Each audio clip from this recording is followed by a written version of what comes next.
Hi there, I'm James Croft, and in today's video, we're going to learn how to test an intelligent agent before enabling it in our unit. We can do this using a feature called Practice Run. Let's take a look. We've already created an agent in this unit, but have made sure it's not currently enabled. If you'd like more info on creating an agent, make sure you check out our video on that topic. I've added a link to it in this video's description. To start, let's click on the context menu of this agent and select Practice Run to try it out. You'll get a confirmation screen that your request has been processed and will be run shortly. You'll also receive an email confirmation once the agent has completed its practice run. We can click Done to return to the list of agents. Once the agent has completed the run, you'll see a last run date is updated.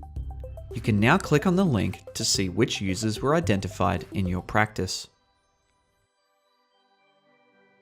Which users are identified is all dependent on the release conditions and criteria you set up in your agent.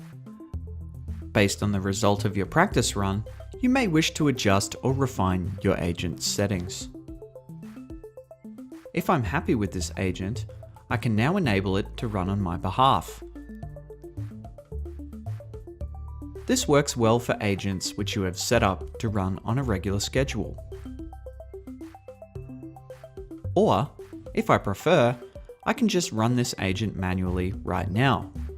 I can select Run Now from the context menu and immediately initiate an agent to run. Like the practice run, your request to run the agent will be processed and run as quickly as possible. Runtime can depend on the current load on Connect, but usually it's almost immediate.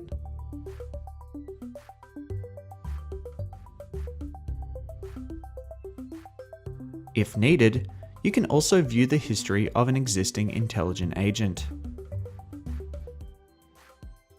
This allows you to see exactly when an agent was run, who it emailed, and the contents of the message sent.